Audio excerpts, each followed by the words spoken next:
kind of grew that business from 6.5 million to obviously last year, 250 million. I do have a different mentality than most other contractors. I think it's one of the reasons I'm so successful. It's kind of counterintuitive to what most people teach you. People teach, shoot for the stars. If you fall short, you hit the moon. That's pretty good. And I just never wrap my head around that, right? I think of goals like a ladder. I want something I could reach and grab a hold of and then pull myself up and then just keep resetting. Hey guys, so in today's podcast, I am thrilled to have on Josh Kelly of the $250 million per year Parker and Sons fame. In this podcast, he's going to go over why a bad economy can be the best thing for your business, how thinking small often trumps thinking big, the secret mentality needed to win big ticket jobs, and the little known strategy that all but guarantees marketing success, even if you have huge competitors. So excited for you guys.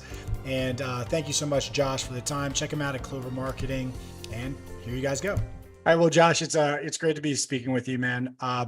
For everybody who's watching, Josh Kelly is the owner of Clover Marketing, a leading consultancy for HVAC plumbing companies. He's the former marketing director at Parker and Sons, which pulled in $250 million last 12 months, probably or the largest single market home service company in the US. Yep. Josh is a father of two based in Phoenix, Arizona, and just very happy to be speaking with you today, Josh. Yeah, no, I'm happy to be here, man. Yeah, no, I mean, most people know me from Parker and Sons. That's my family's business. Sold it to Wrench Group, obviously, for those who know the PE backed. But yeah, it's the largest single location. I did marketing, operations, sales, the whole kit and caboodle. Kind of grew that business from 6.5 million to obviously last year, Parker did 250 million. So yeah, those numbers are bananas. Those numbers are absolutely wild. For one market, it's kind of like, yeah. But I remember just trying to make payroll. You know what I mean? Like, so yeah. A lot of people ask me, is like, did you ever plan to set a $200 million business? I'm like, no, man. I started 6.5. I just wanted to do 7. You know what I mean? I feel like sweating through payroll is like good for the soul. You know what I mean? The gas bill alone. So this is a true stat. So, the circumference of the world, it's something like 26,000 miles. Okay.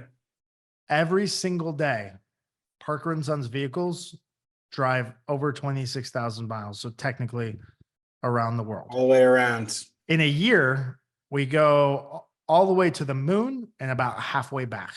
That's wild. It's fucking crazy when you think about it. It is. By the way, am I allowed to cuss? I didn't even ask that. Yeah, no, of course. I think like anybody I'm a contractor and a terrible person. So yeah. I don't think that we have to worry about. I don't think we have to worry about that. I do want to like bring it though back to like, you're saying worrying about gas bill or worrying about like payroll and stuff, because I feel like when you go through those times, like it hurts. It's so freaking painful that like you remember like you take those lessons on with you. You know what I mean? You're not like willy-nilly with like spending, you're like keeping your eyes on the margins because like how bad, it could be or how tight it could be. Do you have any thoughts on that? Yeah. I mean, so at the core of it, I'm a very disciplined person. I do run like a modified profit first model, so I can never get myself in trouble. We can talk about that if you wanted, and I have for forever.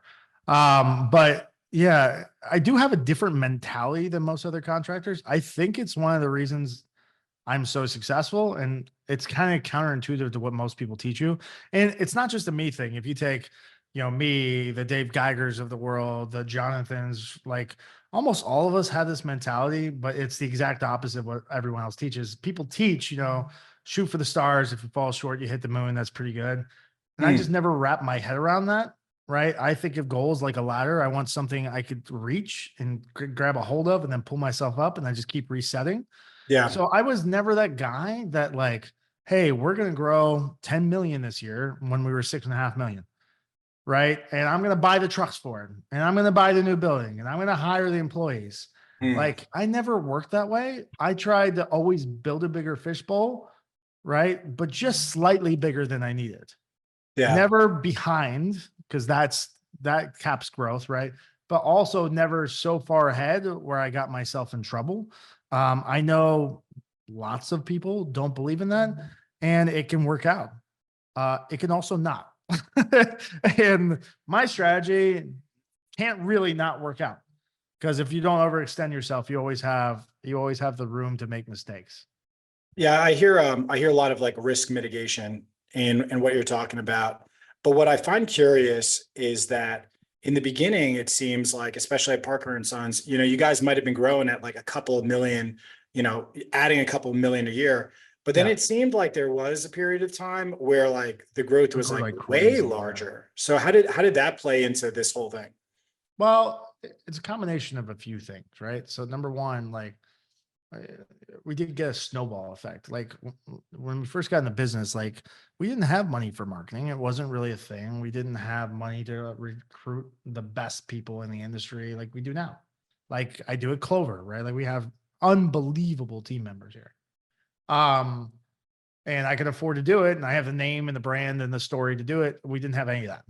So what we focused on was just making more of the customers we already had.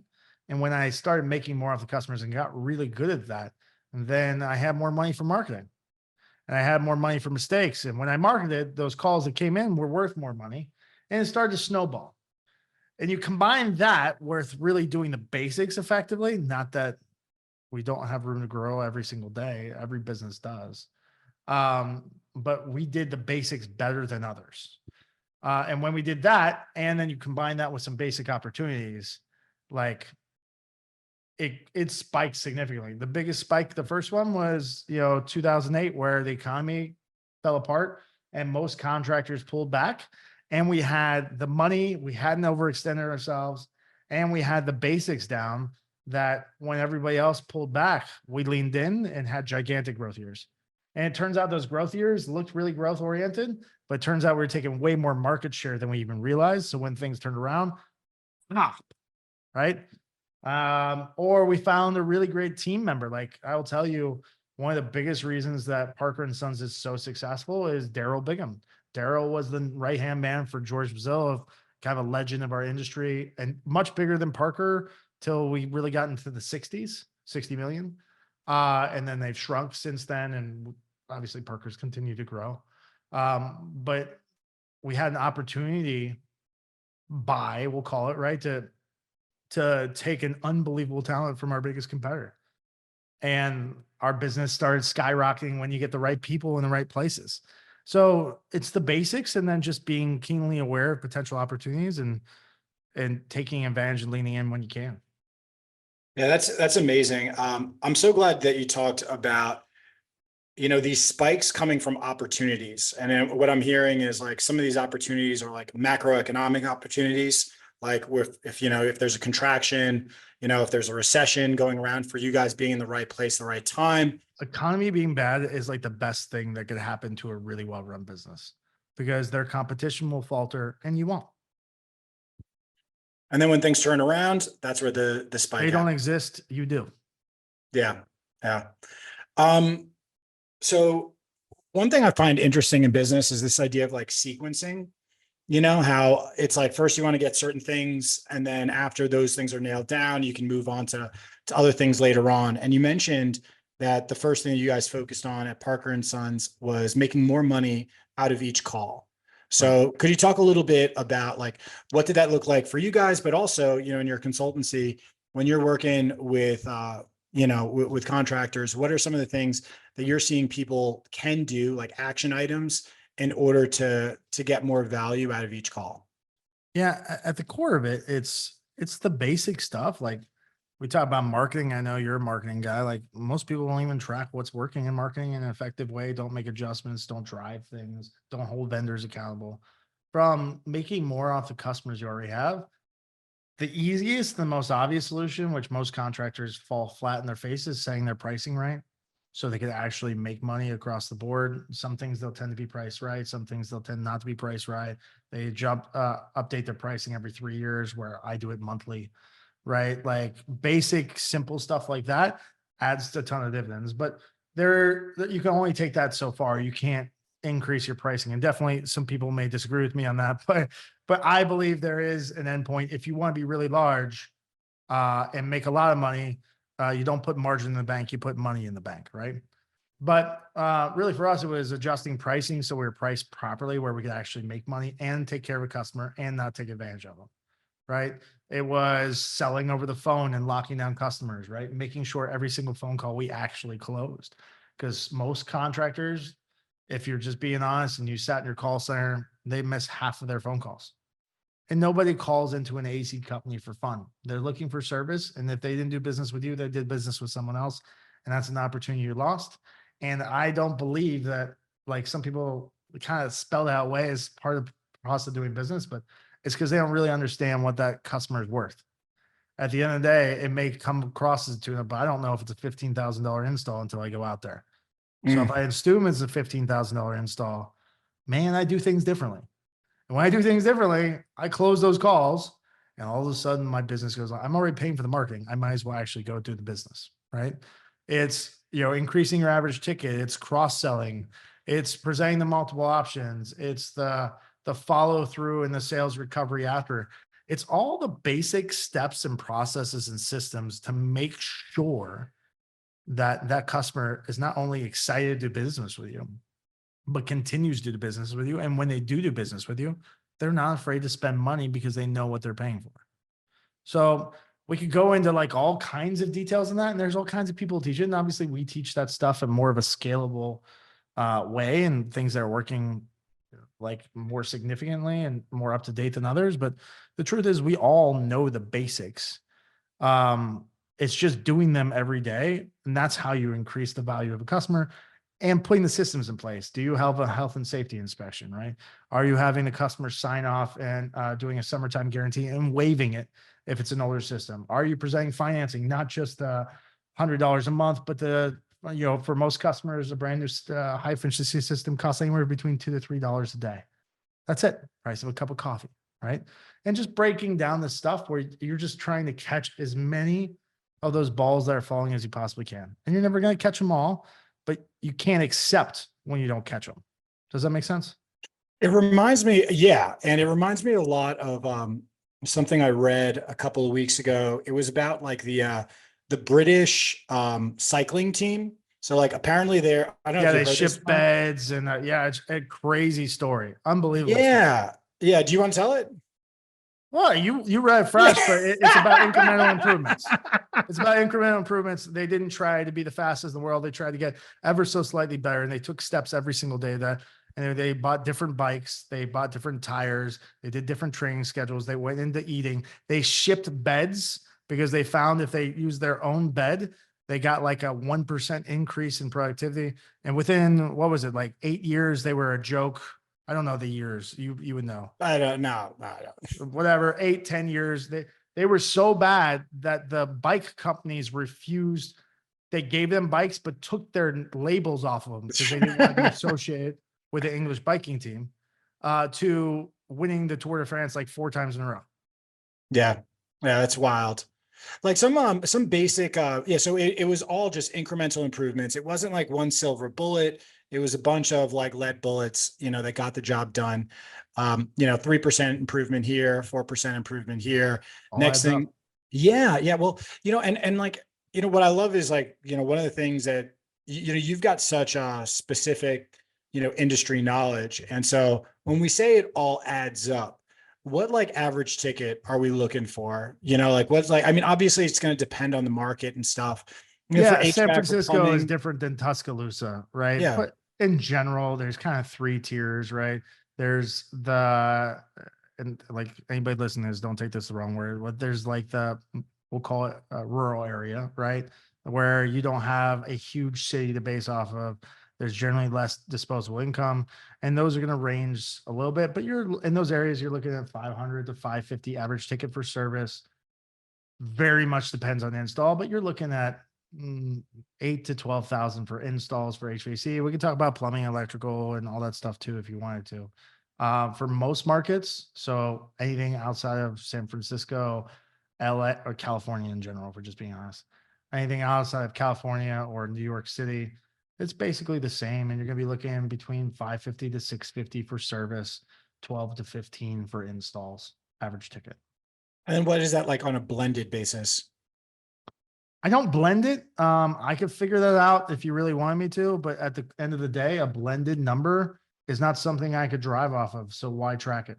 Fascinating. Yeah. Yeah. No, I think it's interesting. Just the fact that the fact that you don't look at it, says something about what people should be looking at and what they shouldn't.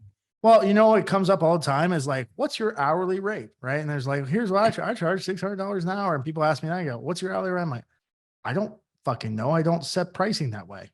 Why Hmm. is that a relevant number to you in any way? It's sure, it's cool to say you're at 600 and they're 500, but like it doesn't actually change your profitability, right? You should set your pricing based off of margin like every other business in the world does. You're not going to get Google saying, "Hey, what's my hourly rate for my team members?" or Boeing or Southwest or Chick-fil-A. Like they don't track that. They track it based off margins and work their way back.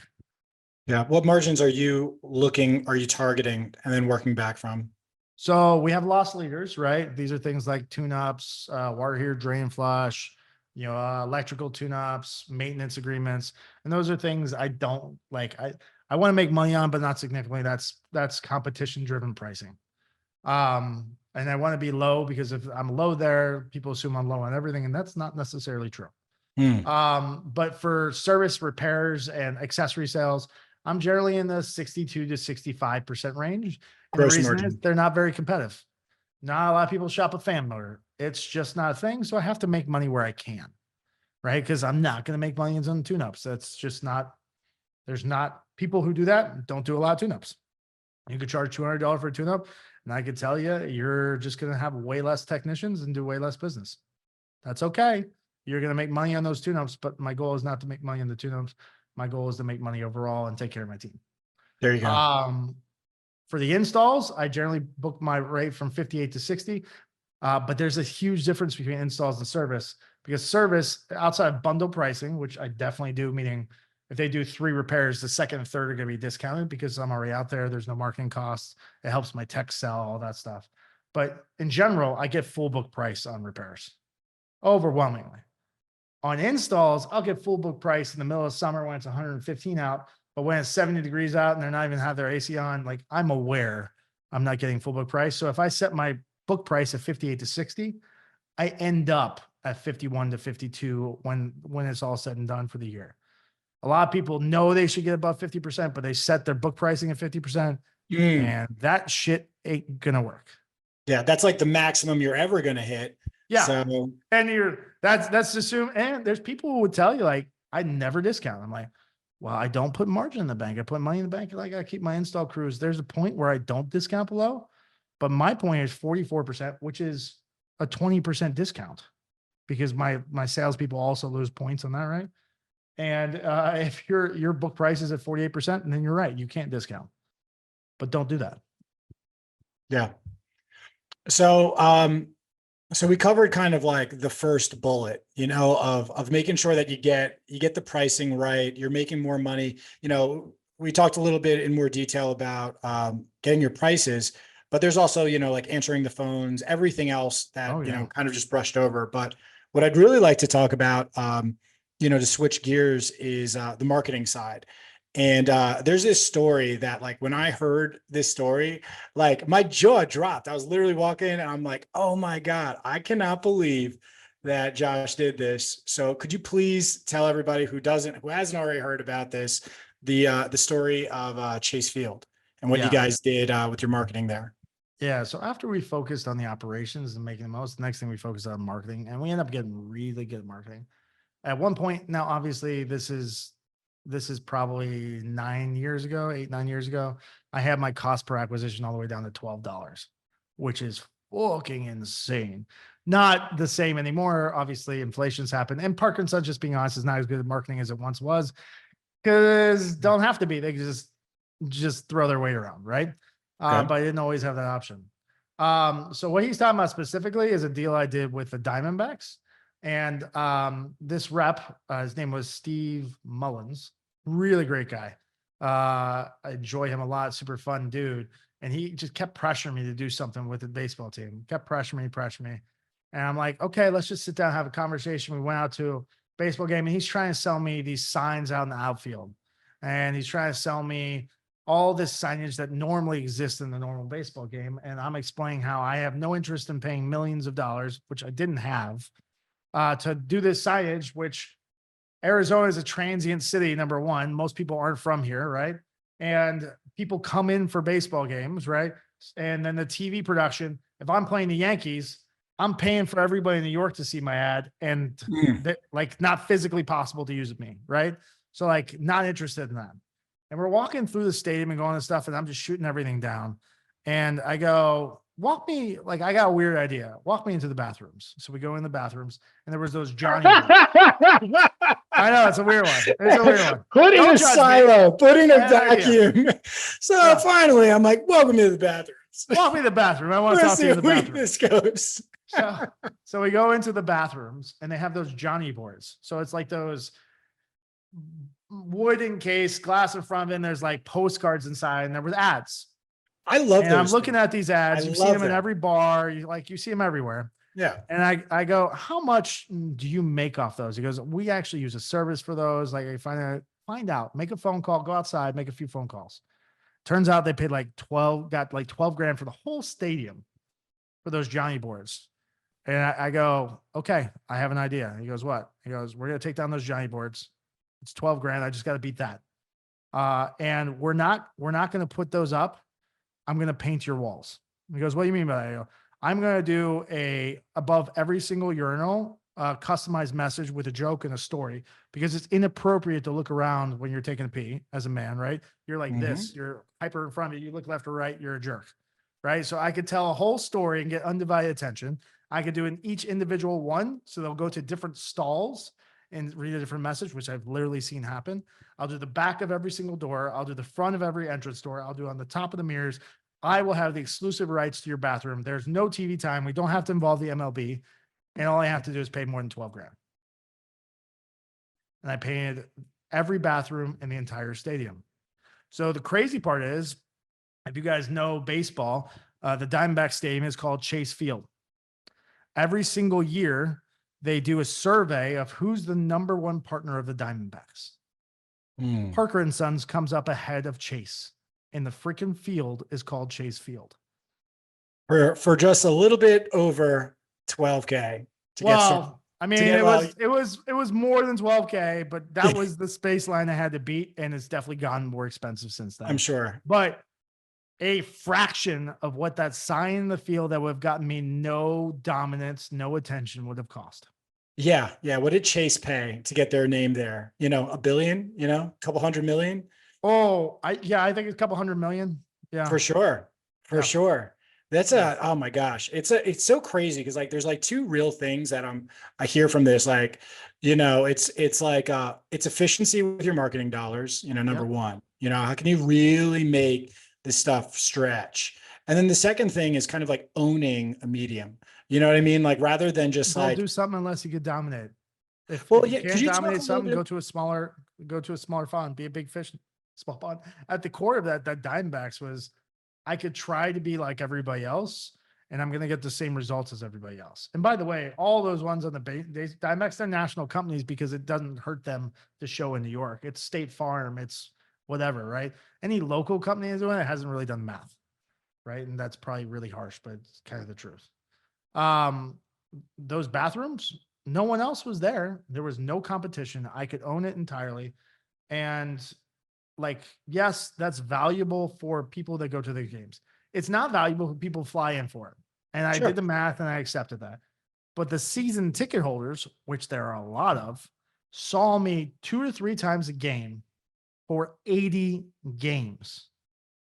I could not buy TV and capture that many people for anywhere near that price. And by the way, I also got tickets to every game, and we got suites, and we got all these added benefits. The tickets alone would have added up to more what the cost of the whole program was. Did you go to the World Series last year? Not last year, but I have been to the World Series. I have been to Super Bowl, all kinds of shit. Yeah. All because of stuff that we did on side and put pressure and negotiation after the fact. It's really brilliant, but the thing is, it's like, how can, you talk about like owning something, owning a medium and owning a market. And so like, the guy who's like $1 to $3 million, Yeah. he's trying to own something with his Right. marketing dollars. What does that look like for him? How can he kind of like translate that lesson, into something actionable for a local market? I mean, this is not what people want to hear, but it's just the honest truth. You have to think smaller. So, like, if you're a $3 million shop coming into Phoenix and you want to buy radio, holy shit, you're in trouble. If you want to dominate SEO, I'm just being honest. I know you do that, right? Like, unless you got a unique angle to it, Parker and Sons pays 50 grand a month. You're going to pay 1,500 and you're going to win that game. Sure. Good luck, right? You can, but you got to be a lot different and think a lot smaller. What I suggest doing is, like, if I'm a small company, try to find somewhere that other people aren't currently going after. The ideal is 7 to 8 year old neighborhoods. Is before everything start replacing, before paying attention and own that neighborhood. Meaning, I'm going to get involved in the HOA. I'm going to try to hire techs in that area, right? I'm going to do a yard sign program, specifically the area that mentions it. I'm going to geolocate that area and do social media ads, right? I'm going to have my techs work, eat at the restaurant outside that neighborhood. I'm going to have them fill up at the gas station outside that neighborhood. I'm going to run promotions specifically to that neighborhood. And I'm going to pick that one neighborhood with 1,000 houses, and I'm going to get 350 of them. And I'm going to dominate that. And I'm going to get so entrenched that when someone else comes in, it's not worth the squeeze to try to get the others. When you say like 78 years old, 1,000 houses, like, yeah, 7 to 8, not 78, 7 to 8. Yeah, 7 to 8. It's Yes, before they replace their AC, because once of course. they all start replacing the AC, like now it's after the fact. I need to be dominant before they need it, because that's just the industry we're in. Like, it is a grudge purchase, Yeah, but you said 1,000 houses. Is that like one zip code? Is that 2, 3 zip codes? That could be a neighborhood. It's not even a zip code. No. We're going much smaller. I mean, as your budget grows, that pond that you could dominate becomes larger. But you don't want to be a catfish in the ocean. It's not going to work out for you. How much do you think it's going to cost to dominate 1,000 houses, to dominate a neighborhood? The way I just described it, less than $10,000 a year. Less than $10,000 a year. And then what metrics would you be looking for to see how effective it's going? Well, you track each individual thing that you're doing. And like, a lot of people really try to complicate this, but the truth is there's indicators that go below this, and depends what type of marketing it is. Like, if you're doing SEO, yeah, you need to be pulling keyword ranking report. If you're doing PPC, yes, you need to know your cost per click. You need to know your conversion on your website. But all it boils down to one number, which is, what's my cost per acquisition? A lot of people break it on cost per lead, but a phone call doesn't mean they do business with me. And sometimes I'll accidentally drive the wrong kind of phone calls. So I base everything on cost per acquisition. How much does it cost me to go out and see a customer at a house? Period. I don't even have to convert them. That's an operational issue. If I go out for an install lead and we don't close it, that marketing did their job. Okay. And like, how long would, so there's, with marketing, there's direct response. There's things that, they're resulting in Responsive branding. Yeah, right away. Yeah. And then you have branding. Exactly. And so when I hear about this, it's like, it's an interesting mix of the two. You wouldn't want to do just one. You wouldn't want to do just the other. You're mixing it up. But like, how long would it take for these branding efforts? The way that I would look at it is like, you get what you can get right away with direct response. You got the branding efforts going in the background. And then over time, the cost per acquisition is, gradually going to go down. What timeline does that look like, though, if this is done correctly? So indicators will start popping up after about 90 days. But how long, it really depends on what kind of media and how much you're spending and how it works. Dominating a neighborhood, because you're thinking so small, is actually fairly easy in 90 days to tell whether it's working or not and make adjustments.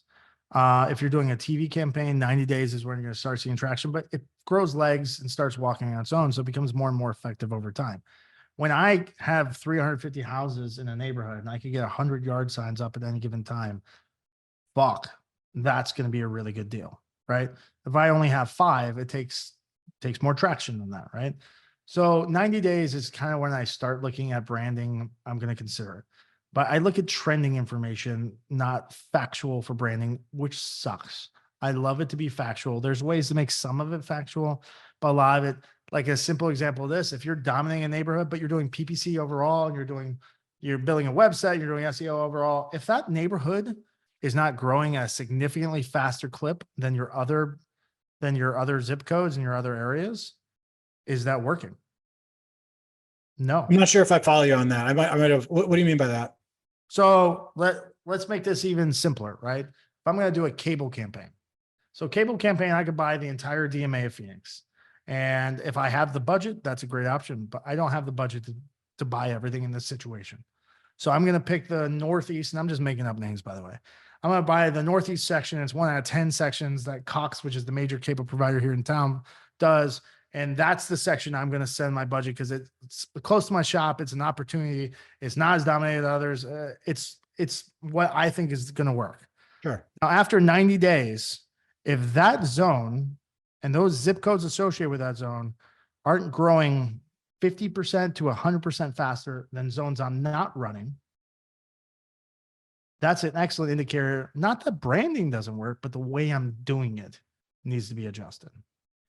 With neighborhoods, it becomes more clear because if I'm tracking this neighborhood, if the neighborhood next to it, which I'm not doing direct mail to, I'm not doing specific yard signs, I might be doing yard signs. I'm not involved in the HOA, right? If that's growing as fast as the neighborhood that I'm marketing in, shit. Yeah. Whatever you're doing, that means whatever you're doing in Just needs to be adjusted, or it can mean quit too, right? But most of the time, like people argue like direct mail doesn't work for me. I was like, no, direct mail doesn't work the way you did it. But lots of companies across the United States would tell you direct mail is a big piece of their business. I'm not the greatest at direct mail in the world, but I'm aware there's a way to make direct mail work really effectively. Yeah. I mean, Yeah. So when you say make adjustments, like, I've heard you talk about, consistency, frequency, longevity, like what type of adjustments are we talking about? Like, is it, adjustments with like the offer? Is it adjustments with the frequency that you're putting these offers in front of people? What does that look like? yes. Nailed No. it. So marketing, like people think marketing's art. Marketing is not art. Marketing is math. It's science, right? So if you're doing a science experiment, you can't change 5 variables at the same time and have an effective hypothesis. It's just not true. So at the core of it, yeah, I'm going to go after the lower hanging fruit, the less risky changes first. Change my offer. Does it tick up? Yes or no? If it doesn't tick up, offer wasn't the problem, or that offer wasn't appealing enough. If it's not that, then is the direct mail piece? Is it how often? Is it the color scheme? Is it the size? I'm just going to keep experimenting and A/B testing at all times and see which ones deliver results better. And a 1% increase is maybe not exciting, but if I can consistently have that be 1% better, then that's enough to change it. And you just keep making those incremental changes until you're driven down to a dollar amount that you can expand and you have the revenue to take that lesson and apply it other places. One question I have is that I really feel like a lot of times people get the and I'm speaking completely like from my own self-experience on this, is they get the volume numbers incorrect. So for example, I remember a day when we were like sending out 50 cold emails a day and being like, well, this thing doesn't really work. And it's like, actually, it turns out it works extremely well, but you got to be sending out 1,000 a day, not just 50. And so I'm wondering, like when you're looking at a neighborhood, like what is that volume game look like? Like how many are you making sure that, people in this neighborhood don't go a day without seeing your name, or is it they don't go a week without seeing your name? What does that look like? So, I mean, it's a complicated answer because it really depends, but the honest answer is it can't be a week. It has to be more often than a week. I would love it to be daily, but sometimes that's hard to do daily. Now, if you have a true yard sign campaign, which like there is a way to get 15 to 20% of those houses in the neighborhood to have a yard sign in their house all day, every day of the year. There's a system in that. It's fucking badass. I learned it from a company in Kansas City. Blew my mind. A company called Climate Control and Kirk and Dave out there. Just fucking brilliant idea. It's more about momentum and traction. So I'm a momentum driven person, right? And that 50 cold emails versus 1,000, you can make the argument that your sample size is too small for you to give a real idea about that, right? That's also why basing on cost per acquisition instead of ROI. Lots of people like to do ROI because they haven't thought all the way through. Like at the core of it, if I send a direct mail piece and I get 100 calls off of it, but they're all tune-ups, and I send a different direct mail piece and I get 2 calls off of it or 1 call off of it, and it turns out to be a $25,000 install. You just got lucky. Yeah, you just got lucky and it skews the results, but cost per acquisition, I know if I get 100 tune-ups, I should get 15 installs anyway. Yeah. Right. 15 to 20. That's the math, right? So I would say, like, you want to be as dominant as you possibly can. There is a point of diminishing return, but I would tell you it's a lot higher than you realize. So seeing you every day, remember the business that we're in. No one wakes up and says, you know what would be great today is shiny pipes in my wall or a brand new condenser outside. It's not a thing. So I have to be lucky enough to be top of mind when they have a problem. That's what you're doing with branding. It's not getting them to love you. It's not getting them to call you. It's getting them your name to stick out on the Google page or out of the middle of their head. They have no idea how when they have a problem. In order to do that, I have to be in front of them constantly. It helps if you have a really great message. It helps if you're really creative and you stick out. But at the end of the day, if Geico ran that Geico commercial, but it went once a week, like, yeah, that's not going to stick enough. So it's a high frequency base. There is a point of diminishing return. You'll realize when you hit it. And it depends how big an area that you're going after. The bigger it is, the harder it is to hit. With a neighborhood, if I could get them to see my name every single day, I am guaranteed to dominate that neighborhood. If I could get them to do it 2 or 3 times a week, I'm going to have a strong presence. If I could get them to see my name once a month, I'm not going to get a whole lot of it. I think that is just so incredibly helpful to know, like, where the benchmarks are, where you can look. And if you know that, like, this is the frequency that we're aiming for, it's like you can back into, like, okay, well, here's my budget. So, you know, that it almost in and of itself is going to shrink, like, the number of targets, because, you know, you can't hit that many targets with this budget at that target frequency. So, you know, one of the things, moving on, you know, Josh, like, I am just, you know, like, so impressed that of, like, it's just like, you're just like overall, I don't mean to, like, blow sunshine up your ass on this, you know, but, like, you know, you have, like, a lot of business knowledge, you know, and, one thing that I think a lot about, or I was just really curious about, is how, like, that has been, like, impacted by your father, you know, like, you're like, I mean, obviously super intelligent, but, like, I'm just like, you know, and you've learned things on yourself. I don't mean to, like, you know, give, like, you know what I mean, take away credit from you at all. Oh, no, you're Yeah, good. but I mean, like, but your father, like, I mean, he's just like, I mean, freaking brilliant man. Like, what was that like, you know, like, and what did he teach you? So let me answer this without getting myself in trouble. So my father is a brilliant person. He's very smart. He's driven. He's a different kind of an entrepreneur than me. I'm much more of a natural entrepreneur than he is. What my father did is gave me a lot of opportunity, and I ran with it without a doubt. There's no doubt in the world that Parker and Sons would not be Parker and Sons without my father there, without me there, and honestly, without Daryl there. There were lots of other people in the way, along the way, that helped us get where we're at, but there's no doubt it would not exist with the 3. And there's other names that at any given time made a huge difference too. So political, if I didn't say your name, it's not because I don't love you. But what he really did is he taught me just how to think differently. I never got, like, formalized training or this is how to do things. In fact, he was kind of anti of that. He wouldn't help at all with anything. Hmm. His strategy was like, if you really want to understand shit, go figure it out yourself. He didn't do that with other people. He definitely did that with me a shit ton. So most of the things I learned was through osmosis, not just through him, but I'm friends and helped not just Parker and Sons, but some of the largest companies in the United States. If you were to take the top 50 companies size wise in the United States, revenue wise, I mean, like I've worked with over half of them and I visited almost all their shops.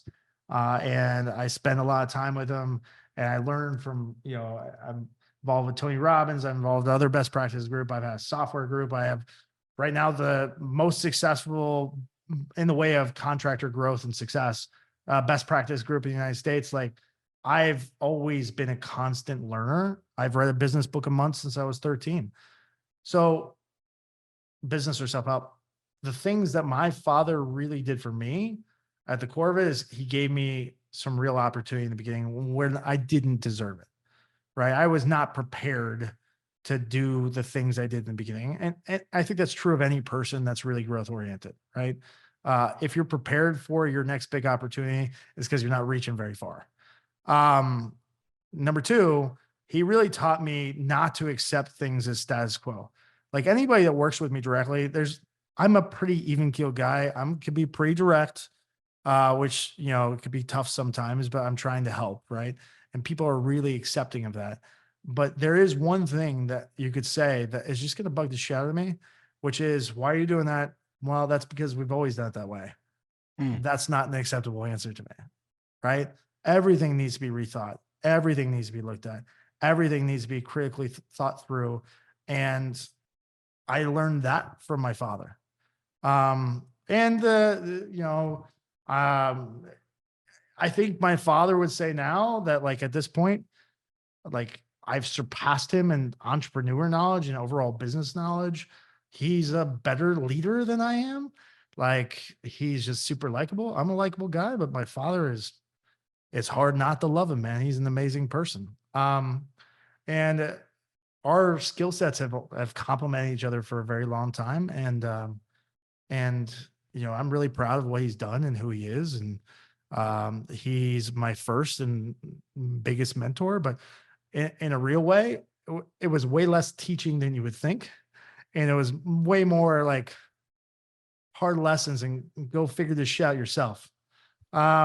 Which is when you think about it, like he didn't do that with my sister, and she's a completely different person than me. I also think we're different to start with, right? But like, I think the biggest gift he ever gave me is never fucking helping me at all.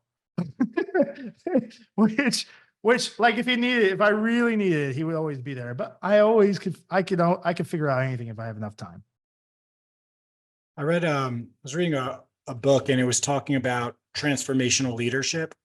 And it was saying something very similar to what you're describing, where, if you really want to transform somebody with your leadership, you let them make mistakes, you let them figure out things on their own. And one of the worst things you could do is like feed them the answer because, Mhm. they'll never do that. And it sounds like your father, was able to like instill those skills like really early on. Another thing that I wanted to ask you about, and this might be, I think we're running out of time, but the last thing is, like I remember hearing about a mistake you made early on with your marketing, I with made the I yellow, made a few. Let's be more specific. Yeah. with yes, with the yellow page ad, Oh yeah, and no, I remember. Yeah, I that was heard you probably went, it's probably two you months into it. Yeah. yeah, and you went out of pocket for that, like Yeah, yeah. like I mean that speaks. Could you please talk about that? So yeah, I mean, this is back in the yellow page days, so that dates myself already, right? But so what it came in, and my father didn't help figure it out, learn how yellow pages work. Like there was very little training in the beginning. It was sink or swim situation. And I had a yellow page rep, and I think it was Dex, but that's really not the point. It may not, it was some yellow book company. And they had the ad out from the year before. And I went through and I made some tweaks based off the knowledge I had. And I made the mistake of assuming the phone number that my father put in the year before was a good phone number. It was a tracking phone number that apparently had been canceled, which shouldn't do that. Obviously, own that phone number. That was a mistake by him, but it was a bigger mistake by me not checking the phone number. Right. So I went ahead and approved the ad, and my father comes in, he brings this ad to me. He goes, "Hey, I like this ad. This is better. Good idea. Can you do me a favor? Just call that phone number." I go, "Yeah, okay." I call it. Deadline. Fuck. And that was a time where, I just gotten into the business and, didn't have a lot of money because of that. And, wasn't making a lot of money on top of that. And was in debt and all kinds of shit. And, I don't remember if he made me come out of pocket or I volunteered, but definitely when I volunteered, he said yes. So I paid for that out of the little salary I was getting at the time for this ad because I had screwed up the phone number. And that's fair. What And that was a percentage painful of it? Just lesson. And I have never fucking not checked the phone number since. out of curiosity, yeah, you're definitely going to be checking numbers after that. What percentage was it? Like, if you think about it, like of your annual salary at the time went towards fixing that mistake? Probably 25%. Wow. So that was a big thing for you. But I mean, It was a double truck ad where I had the wrong fucking phone number. it just speaks, volumes about like, taking responsibility, like values, just owning up to things. I just, it sucks, mistakes happen. I know you have a healthy relationship towards mistakes, but when I heard that, I was just so blown away by like the character building, that came from that. And like, what that See, signified.